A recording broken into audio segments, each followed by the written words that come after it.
Hi, and welcome back to another episode of the Let's Grow Show. I'm Scott, and I'm joined today by Roger and Oksana. So Roger Magoulas and Oksana, how did I go?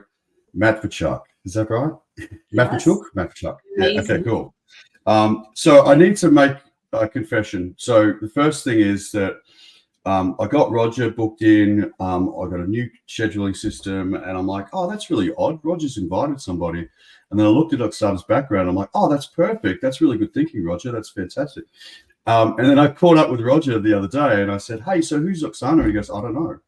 So basically what's happened is that they've both booked the same time because of my new scheduling system. But as it turns out, serendipity plays.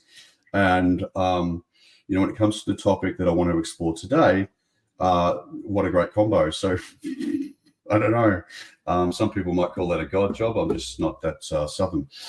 So what I want to talk about today, and this has really bugged me. I've had a long career in consumer goods, and that's where I started my career. And convention was just a bugbear of mine. We just would be like on autopilot all the time. This is how you market a chocolate bar. This is how you sell potato chips. This is how they package. This is, et cetera, et cetera. And it was like no one ever challenged the convention of a category. And that sort of set me up in my career to kind of question everything. And I think, when it comes to building your tribe, being brand advocates or your community, it's about what data and knowledge do we apply or source and apply in order to get that customer experience correct? And also, what sort of disciplines do we engage in to ensure that we are very customer-led in our execution? And it's funny, just yesterday I was asked to comment on something on LinkedIn where people are talking about finding a unique value proposition and then finding your target market. And I'm like, wrong way to go back. That's not right. Like, we must find our target market and design our UVP or unique value proposition around that target market. So it's quite interesting how flawed our thinking is around this. And what a fantastic combo to have with me today, Oksana and Roger. Oksana's done a lot in the sort of rubber hits the road growth space, and Roger is a little bit like me. I guess they're both a little bit like me in that I've done a lot of the commercial stuff, and I've also got a complete data nerd. And Roger's like has been a thought leader in I guess leading technologies and how to apply them practically in the market. So I'll let you guys introduce yourself. Oksana, you can go first. Absolutely. Thank you so much. Hello, everyone, and thank you for joining. So my name is Oksana Matviichuk. I moved to the United States about 8 years ago, and I have always been passionate about the strategy. And when I moved to the United States, I made it the core of what I do. So I did work with the B2C sector a lot, and I also worked with the B2B sector. And what is interesting that in B2B sector, image building, value proposition, and understanding the psychographics of the target audience became very, very important. And after 8 years of successful career in the corporate of America, I did found my own company, which is about strategy, which is about business strategy and marketing strategy, and how to connect them both and make it work the best as we can. And now we have AI, so how to add AI into this amazing mix. Back to you, Scott.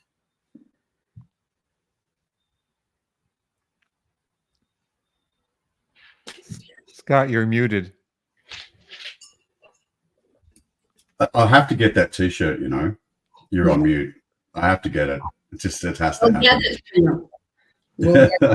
I hate it when I do it because I'm usually the one going, you're muted.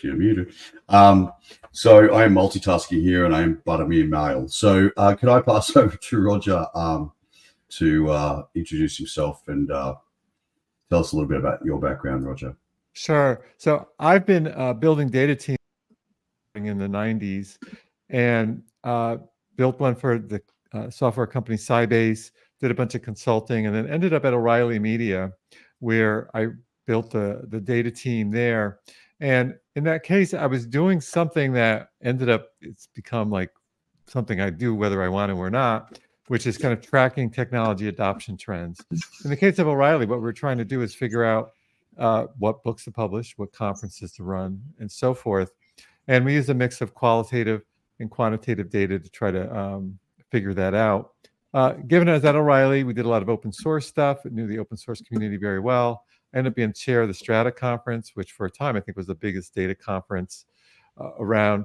Got to meet a lot of the players, kind of understand what was happening in that space. During pandemic times, I was on in California, the governor's COVID-19 task force, trying to figure out how to keep Californians safe.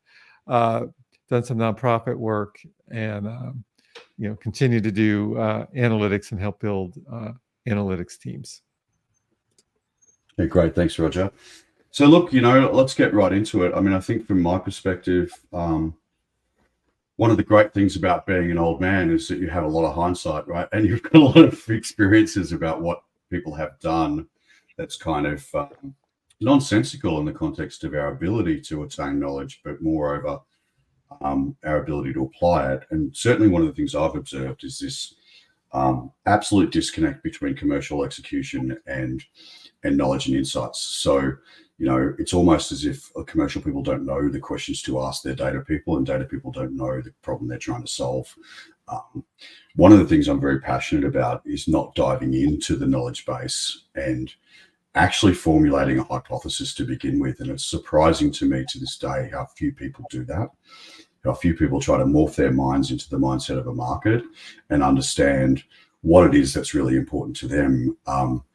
And when you consider the material that's been around for eons, from Sun Tzu through Aristotle, right the way through to Dale Carnegie, I think it was 1932, How to Win Friends and Influence People, those rules have actually not only held true, but been the fundamental groundwork for things like the success, or the past success of Facebook and other social media that's really come to light. All of that, all the reasoning for that is uncovered in Dale Carnegie's book. So who would like to go first on this? I just want to share a quote that I love. It's from the painter Edgar Degas. And what he said is, painting is easy when you don't know how, but very difficult when you do. And I think that kind of captures what you're trying to get at. Is I think because the analytics part is not part of a lot of people's basic training. I think increasingly for young people it is, but it wasn't a basic part of people who got into business. It feels easy. And it feels like, well, the data people just figure everything out. I mean, they're the math guys. They'll just know. And it's like, no, not at all.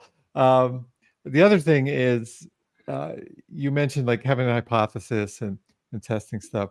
One of the in the mid 20th century, really pioneers of statistics and so forth, is a guy named John Tukey. And he felt that too much of what was going on in data was around showing like that this thing worked or didn't because of things like the pharmacy industry and making sure the drug was okay, and that we need to spend more time exploring the data. And I think that that's another thing that is probably not that well understood, that you don't just go in knowing what to do. You got to get kind of a fingertip feel for what the data is showing you in order to make sense of it. Yeah, so true. We've got an opportunity at the moment. My team back in 2020 created a thing called the Hunger Map for Food Bank here in Australia, and that's taken hold across a number of countries in more recent times, but also across numerous charities that are now collaborating in Australia, for which we should be proud. But certainly one of the things in that work is we have new data partners coming into that lake all the time to make it better, more refined. And we've recently been in discussions with a financial institution, and people are like, what do you think you can do with that? And I'm like, well, I don't know yet. I mean, I feel like we could do X, Y, Z, but I actually need to see the relationships in the data before I could answer the question. I believe it will look like X, Y, and Z, but can I have a look first, please? And I think, the other thing to say is that my experience in leading data people when I was back in market research, I might have been 10 years of age or something, about 24 years ago. And I, I remember my team coming to me all the time and with differences, right? And if they saw something that was same, aka two brands actually literally fishing in the same pond, they're like, this isn't good. I want to see differentiation. I'm like, no, that's fine. That's an insight in itself. Or, in recent work with more sticky situations that I've done with law enforcement and things like that, often with criminal behavior, we're looking for the absence of behavior, not the presence of it, or they are equally important. And again, those basic concepts are lost on many data people. So, Oksana. Yeah, so I think that from my perspective, the data tells the story when prior to doing something, you actually identify those key data points which are going to change. Because I think what's happened, at least in marketing and advertising, so for quite a long time, we didn't have much data to rely upon when we were running ads, and then everything shifted to digital, the majority shifting to digital, and it all became much more measurable. And I think what it created inside the teams is a certain hunger for data, and it was much more about how often we are getting the new data rather than what those data are actually able to tell us. So, and I think this cadence, what I've seen multiple times in marketing, that everyone wants to have weekly reports on performance, but week over week, it's not something that truly tells the story. And I think that being patient in terms of understanding and letting the data teams to tell you the story or to tell what actually is happening versus just having the updates, how often you may have it. Those are two different practices. And it talks about the maturity of the data model or maturity of how you have treat the data inside the organization. I think that Roger can add much more color into that. Yeah, I'd like to reinforce that a bit.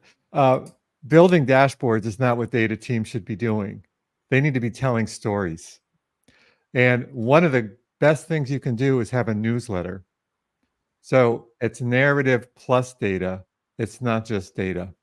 And what I think that means is your data team needs some generalists, needs someone who can write, needs the kind of storytelling, not expertise, but at least knowing how to do that in a way that resonates with the business. And that means they need to know the business. And this is why sometimes if you've got really well-trained data scientists in the math, they sometimes are not the best people to communicate what that data is showing, because you really need to relate it to the business itself.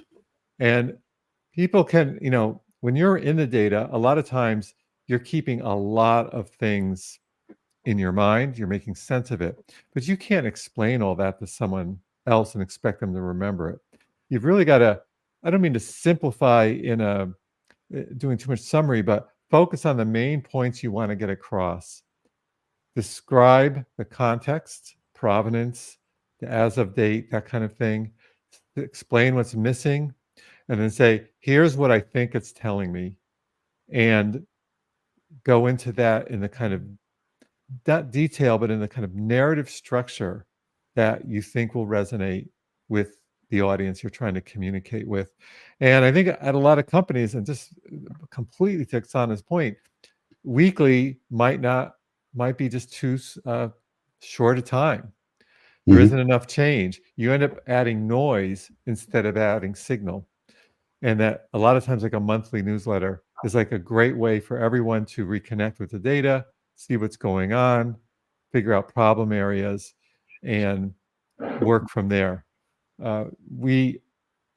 In doing that, one of the things I often say is the best analytics asks more questions than it answers. Yes.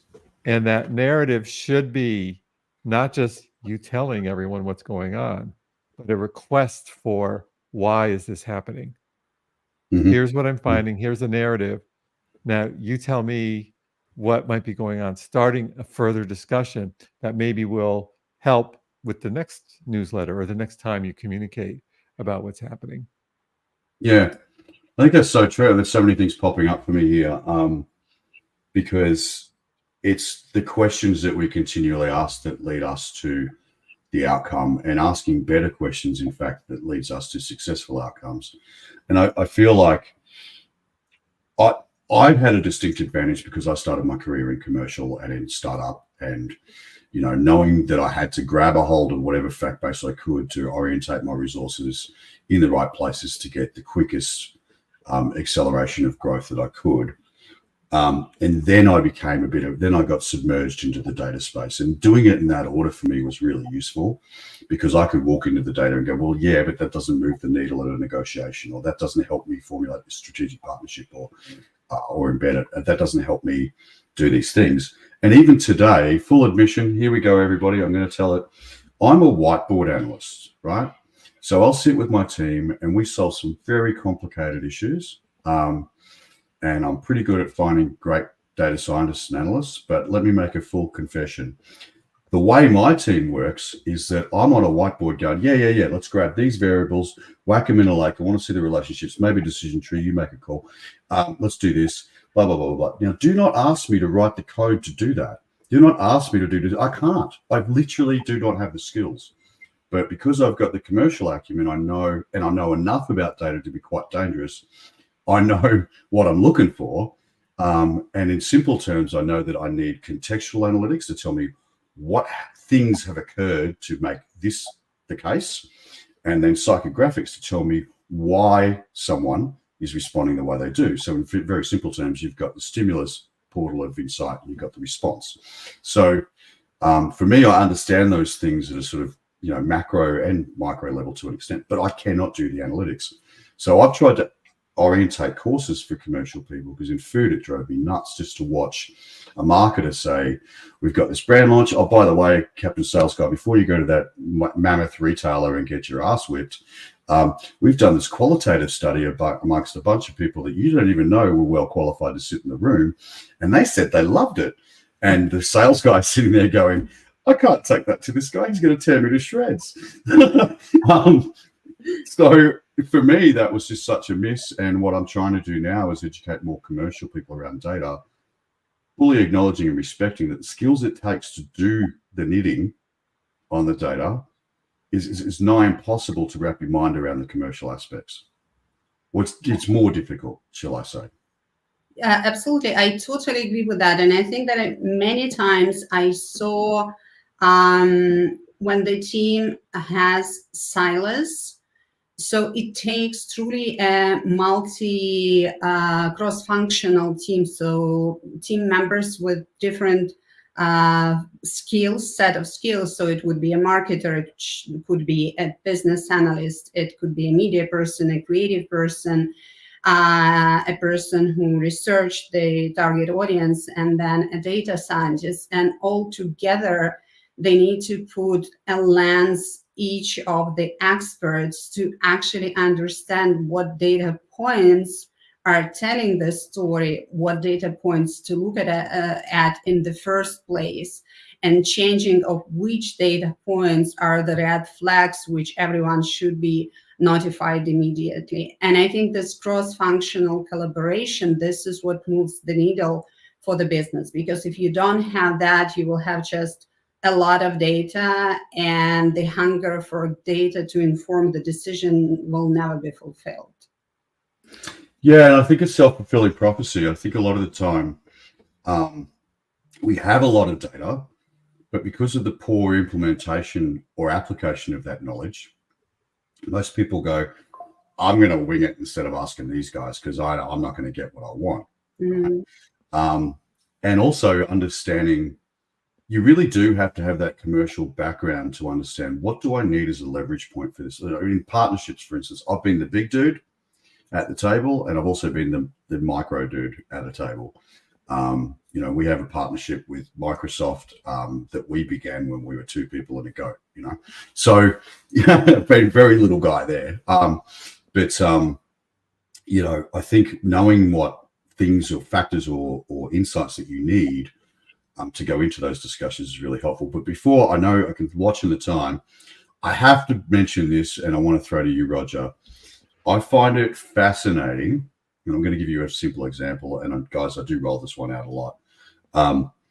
That the buzz around ChatGPT, the buzz around, it's just mind blowing. And one example I love to give is that I wear glasses. I'm short-sighted, which is a pain in the butt because I've got to like lift these up to watch my phone. My dad got macular degeneration 7 years ago. It's hereditary. His brothers and sisters have got it. He lost his sight in 3 months. It was super quick and it was brutal.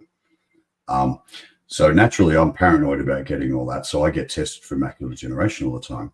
Now, the convention in optometry is, hey, come and get a test. Look at these frames we have. And in fact, the company in Australia that owns Oakley and some of these other brands is the same company that owns the optometric retailer, right? So this game about come and get a test, get some frames is the convention. And I'm like, hey, I've been getting macular degeneration tests for 4 years. I haven't got one email from you guys about this. So this preventative health aspect or perspective is completely overlooked. But then I think about ChatGPT and go, hey, guys, remember that AI without consciousness is yesterday. And so I'd like to hear from you, Roger, about that. Sure. I think one of the things to remember about the generative AI LLMs is that they represent a very complex mean of what is being said. And particularly in the commercial context, you're getting a kind of a version of conventional wisdom. Another way of saying what you had just said about looking backwards. And to look forward, you think it's good to know that, but it's also good to then think about what is the anti-patterns? What am I missing? What data don't I have? What's another way to look at this? In the US with its very strange healthcare system, it's really about treating disease symptoms, and it's not as much about preventative medicine, where in a lot of the socialized health countries, it's preventative is really important for cost containment and so forth. Having that expansive thinking, I think, goes beyond what the kind of help you can get from an LLM. On the other hand, an LLM is a great large language model, everyone. Oh, sorry. I just said that. It's a great assistant. It's like hiring. I mean, the kind of analogy I've been using is this: what a great intern. You've got to be very explicit about what you're telling it. You've got to iterate with it. You've got to check its results because it might hallucinate. Maybe you don't want your interns to hallucinate, but it also will give you an answer in 30 seconds. And that kind of cadence is pretty nice to have.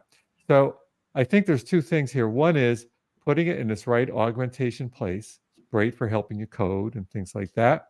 It's great for doing a first pass at a draft of something. If you've given it a bunch of bullet points, it's good for summarizing stuff that you don't have the time to read. Really good for that stuff. Everything else is going to require more work than you expect to make it work right. And that includes like constraining domains. It includes things like maybe having a semantic layer or a rule base that helps with like a mix of experts, or a RAG that helps you get the kind of content that might help you make decisions. It's not going to be easy, and it's not going to be a silver bullet. It's going to take some work. And that means you've got to think about, the kind of investments you're going to make in it, and having realistic expectations of what's going to work or what's not. So it's great. It does some remarkable things, but it does not think for you. And you're still going to have to think about it. I'm going to bring up something a little esoteric, but there's a relatively famous scientist named Carl Friston. He came up with this thing called the free energy principle. He's like the third most cited scientist in the world. The free energy principle basically says that the goal of all biological systems is to get sensory input to reduce surprise.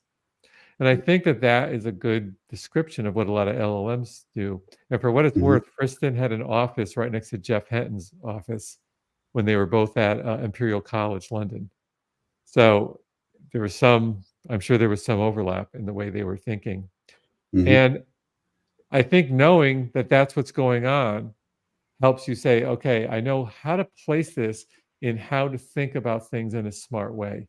I can say, okay, this is what history is telling me. This is the conventional wisdom. This is mean. Now I need to test against some long tail things to see what I might learn and what I might do later. Yeah, I think that's it's a really good point. It's again, you've got to. I'm going to lead to something here, so bear with me. But I'm a big fan of company T-shirts, right? And I was in this startup that was in the tech space years ago, and it was about understanding the nuance of people and treating tech people, devs and so forth, like humans. And I was trying to come up. I know T-shirts were a jam in that area, and doing Microsoft Ignite in Atlanta meant that I had to have a 6XL, which doesn't come with pegs. So I felt sorry for some of these guys walking that far. Anyway, I came up with this line, I see tech people, and I really loved it. And when I started this business and we started doing social stuff and food relief and so forth, I went, I see good people. But my new T-shirt is a bit of a throw to you, Oksana, which is, it says, think different like everyone else. So it's on order now. It's absolutely amazing. So I think that to Roger's point, I want to add that truly all the living organisms, they are trying to preserve the energy in the way they function and operate. And that is why a true growth, which is always overcoming a change, which is always a very energy consuming exercise, is so challenging for humans. And in terms of leveraging Gen AI, of course, I think that we truly need to keep our humanity and maybe even I can say that master our humanity, because what we are doing right now, we are trying to get ChatGPT to understand our emotions, which I think is quite a Pandora box, which we are opening without a full understanding what we can expect being inside. And in that sense, I think that if we are getting back to marketing, for instance, so now we have companies which are offering us a marketing research. It's in much faster pace just because they have AI-driven personas. And something that took, 6 months, now can take literally a couple of weeks. So, Scott, what do you think about such initiative? Because it truly brings, it makes a classic marketing research and target audience research very, very challenging. Yeah, look, I think in my experience, I'm just trying to think what year it was. Around 2016, 17, I was asked by a very large Big Four division of a Big Four consulting group who was sort of very AI centric. First presentation I had with them, there was literally a rocket scientist in the room, literally, which was quite funny. One of the things that they were trying to get, or they wanted me to do for them, is build a model of consciousness around AI. So you can see what you can see, but can you see what you can't see? And one of the gifts of historic and wisdom over the years is that the platforms of human perspective have not changed. We had 13 elements, 12, and an overarcher from a little dude called Sun Tzu.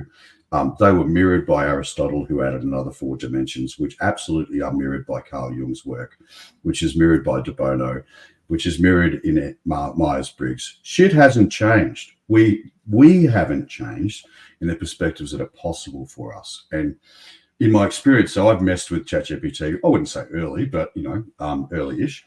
And because of my training in this for nearly a quarter of a century in the way the mind works, I've taken it on a very deliberate cognitive journey.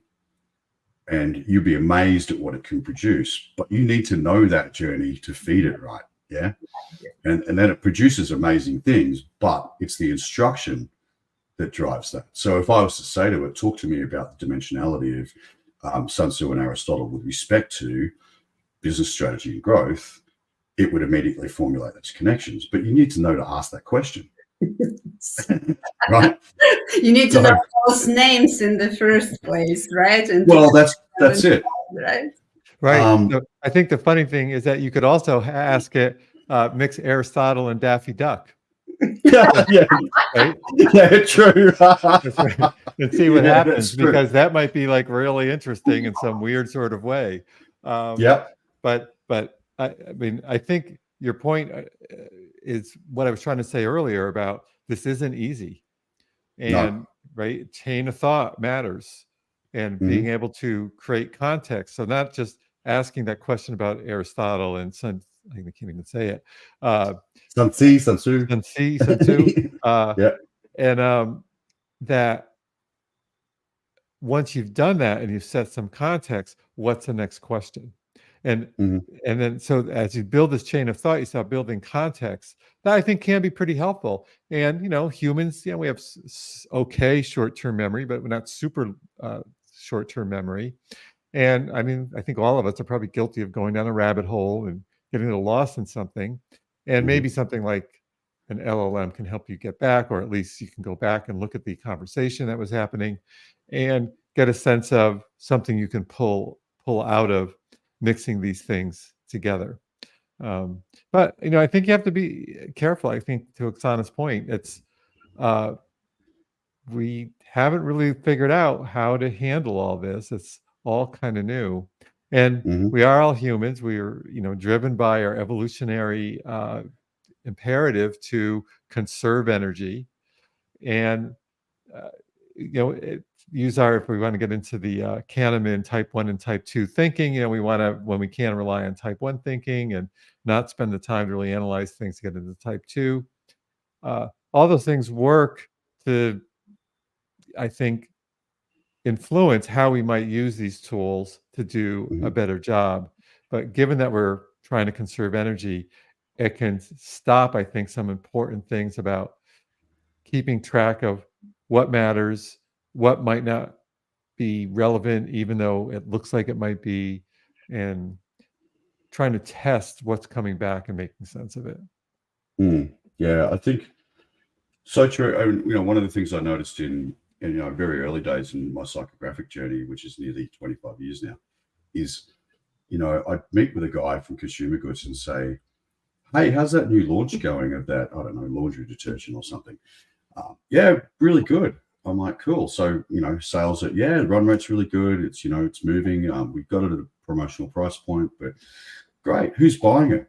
Well, as far as we understand, we're really winning with this particular demography, and we're winning in geographies like this. Why are they buying it? Huh? Why are they buying it?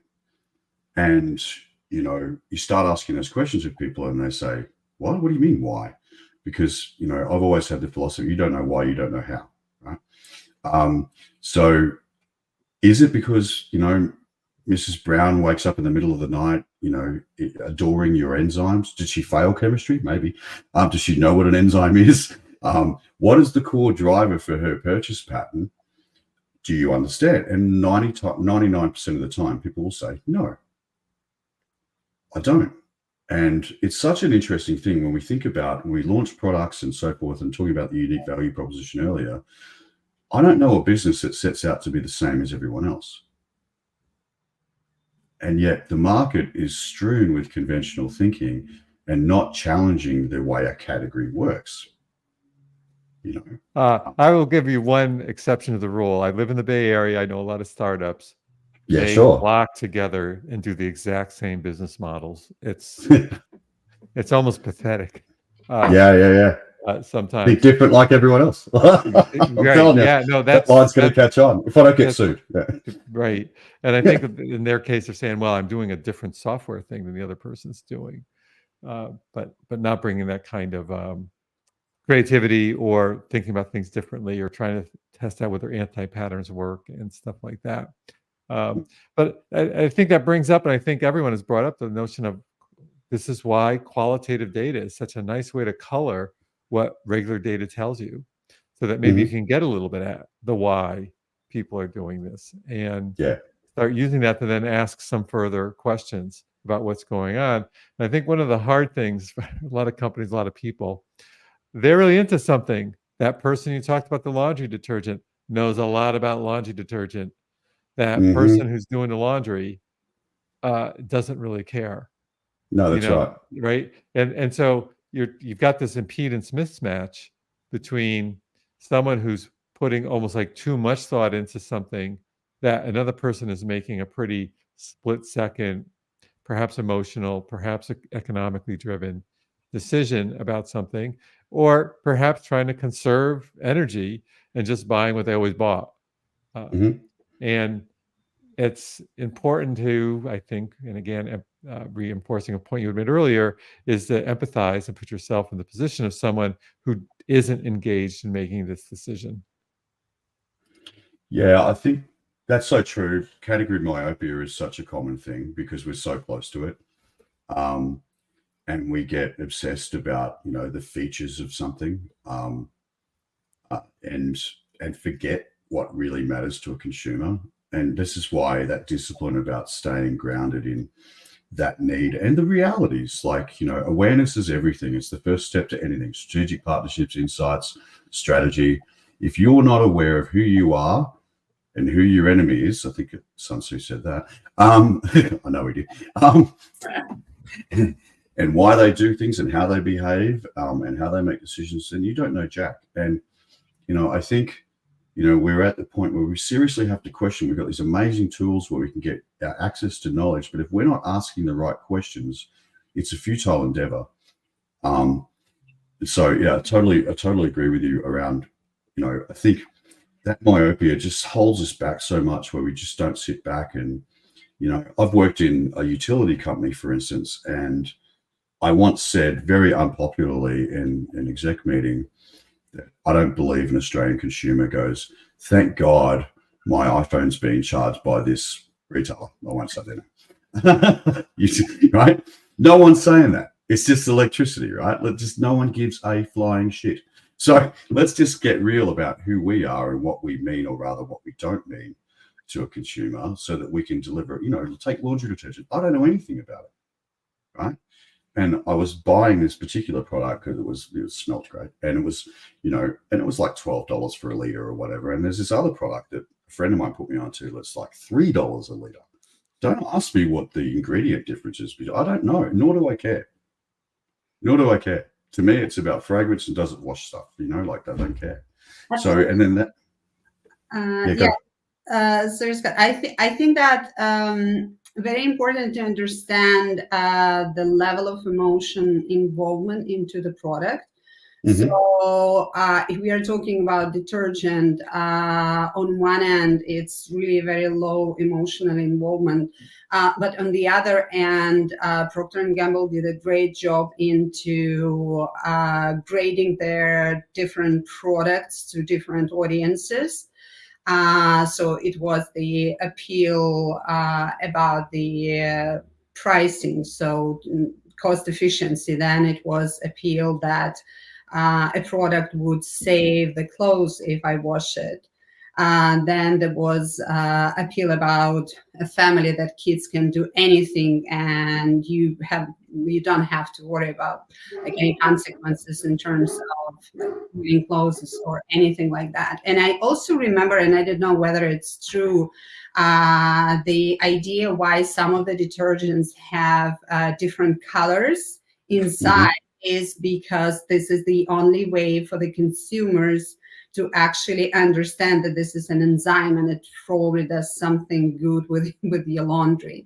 So I think that we talked about Gen AI, and before that it truly was an awareness game. So you advertise, you cover your target audience, you do it in the most cost efficient way, you are strong in retail, and this is how you get your market share. But what has already changed, and what is going to change even more, and how we need to be ready, is, for instance, now we have Amazon subscription. So what happens is that I put something on subscription and I have the detergent coming in every, 4 weeks, for instance, right? And for me to make this change, it's much harder because it's not happening during the grocery shopping or even online shopping when I put things in the cart. But if we think about an AI assistant, which will become, or who will become, I don't know how should I say it, very much present in our life quite soon. So if the AI assistant will be choosing our detergents, so what it actually going to mean and how we are going to advertise our detergents to an AI assistant who would do some kind of shopping instead of humans. So what are your thoughts on that? Yeah, I think if you can teach AI, we'll see, the way I try to explain it to people, and Roger, you can correct me if I'm wrong, but the way I try to explain AI to people is, particularly Gen AI or LLMs, is it's about probability, but the human mind is about possibility. And when we buy things, it's often about who we aspire to become and how we see ourselves in the world, not about what we did yesterday. And every day we wake up, and this is where, I like to challenge the convention of psychology that says, we do reliability testing on someone's mindset. Well, that's not true. Like, you have an experience, you have, trauma or something go wrong, and it starts to shift your thinking about how you engage the world. And so the same is true for opportunity, where we've learned from mistakes, and we also see new ways of doing things. That's called possibility. And what we're trying to do as marketers a lot of the time is talk about possibility, right? And so it sort of baffles me that we don't consider that. And again, it's about sitting back and truly understanding in my mind, what's really going on. So there's a couple of things I love wheeling this one out. So I do apologize to Frito-Lay for this, but when I was launching a potato chip in Australia, I was in Austin again. I seem to have a habit of going there. And it's not the waffles, I promise, but it's, there was this potato chip from Frito-Lay, and I'll give you the brand name in a minute because it's hilarious. And they were claiming near 0% fat. And I was like, what? And our potato chip was a hard bite in Australia. It was made with sunflower oil and cooked by hand and whatever. And from a fat content point of view, it was lower than our competitors. But it was a potato chip, so it still had plenty. And these guys were claiming this stuff. And I had to walk up to this dude and I went, mate, how are you doing this? Like, how have you reduced the fat so much that it's nearly invisible? And he's like, oh, we're using olestra oil. I went, oh, I'm sorry, man, what's that? And he goes, yeah, olestra oil. I went, yeah. He goes, well, it's actually not digestible. I said, I beg your pardon? He says, it's not digestible. He goes, we have a 2-pack per day warning on the pack, but it's not digestible. So fast forward, and this is sort of segueing into a show we've got next week. Fast forward, and the litigations and so forth, from the stomach cramps and diarrhea and ulcers and issues that people were having, which is when we talk about consideration and hypothesizing and thinking about, with great awareness about what's really going on and what the implications are. One of the things a friend of mine, Mark, and I are doing is talking about making decisions that are right, or making decisions that are right now. And when you make decisions that are right now, you might get an early win, but you may well have some shortcomings pretty soon after. But if you make a decision about what's right, you will take that short-term pain, but longer-term, Patagonia style, you will get the halo effect and so on and so forth. So I think all those things in consideration of where are we, what's really happening, do we take this margin increase right now? I look at our retailers, and I believe it's true the world over. We've gone from inflation to gouging pretty quickly. You got input costs going up about 25, 30 points, and I've got retail costs up 100. Like, come on. And not all retailers are doing it here. Aldi and Costco are behaving themselves pretty well. But then I ask myself, what's the long-term impact of that? And even in the short term, I wrote an article 11 years ago or so. I'm making that up. It was a long time ago. And it was like, say my name. I'm a nightmare to go anywhere with, right? Because I'll just look at the machinations of a store, or I'll tell a UX guy that, if they were in charge of a children's retail outlet, it would be black and white, because they're not thinking about the customer. This article that was written, say my name, it just blew my mind that when you order a coffee, they don't ask you for your name. So the net benefit of asking for a name is that A, it's far more efficient to find the person who the coffee belongs to. B, it feels more personable. And C, you may even remember their name and their order if the repetition of ordering happens. Benefit, benefit, benefit. Why would you not do that? When I get on an airplane, I know she's reading the goddamn ticket when she says, "Welcome aboard, Mr. McLaughlin," but would I prefer she didn't? No. When someone reads my credit card at a retail outlet and they say, "Thanks, Scott," and I go, "Oh, that's right, you read the card." And those nuances, if we sit back and think about the experience from the consumer's point of view, they make a world of difference, and they can be a right now. You can have your cake and eat it too if you think really deeply about, how these implementations in a very simplistic term make a difference. So, hey, listen, I'm cognizant of time. I do try to keep this to half an hour, but I'd welcome a show with both of you again, or singularly, whatever we work out later. I think this has been really awesome. By the way, the Right and Right Now thing is next week. It is on the 10th, I want to say. No, 2nd, excuse me. 2nd of October is Right versus Right Now, and we're talking about timing. So sometimes making a right now decision is great from a timing perspective. Sometimes it's not so good. And so we're going to explore that. I also have a masterclass coming up, the Art of Growth masterclass, which is on the 10th of October. I'll stick these links in the chat and help you out there. And literally yesterday, I was talking to a friend of mine, Renee Girusso, who's a thought leader in leadership. And we're doing a session called Leading Growth, I believe we've called it. On top of that, Ren has been suffering cancer and lots of rehab lately, and lots of chemo and things like that. So she's very happy to share her personal journey around that and what it's taken. So that's going to be really cool. Roger and Oksana, any closing thoughts?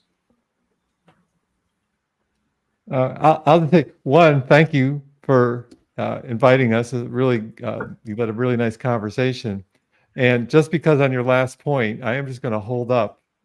Let's see, get it in front of the camera. Unreasonable, yeah. Unreasonable Hospitality. I need to hold it further back, I see. By Will Guidara. It gives you a perspective from a restaurateur on how to treat people. And you'll find it really interesting. And it's just a really good business book. And I have I don't know the person or anything. I've been giving this all the software people I know, because I think software people tend not to treat people so great. Yeah. Before I throw to you, Oksana, I want to say I had this UX guy once in a startup, and he's like, and it's funny, you got to be careful about how you employ people. And we brought this guy from big tech, mature startup, really.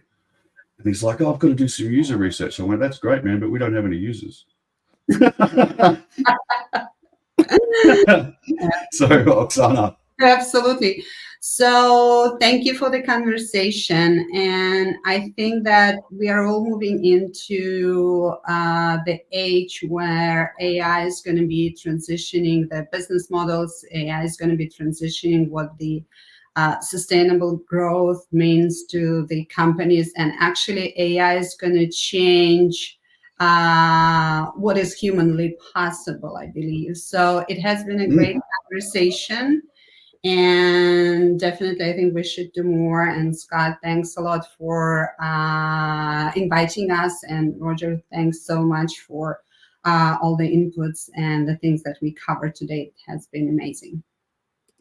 Yeah, it's been an awesome conversation, and I'd really love having another one. I think we could talk about this stuff forever. We're in an age where we've never had access to more information and knowledge, but I would suggest that we are so underdone and undercooked in our application of it. And if we think about the world we're moving into, and I have a daughter who's 15 and a half years of age, and I was just thinking the other day, if I said to her, "Hey, what about good old-fashioned service?" I wonder how she would define that, because I'm sure as hell she wouldn't define it like me. So anyway, thanks very much for tuning in, guys. And thank you, Oksana and Roger. It's been amazing. I hope we can do it again soon. I'll see you guys next week, hopefully.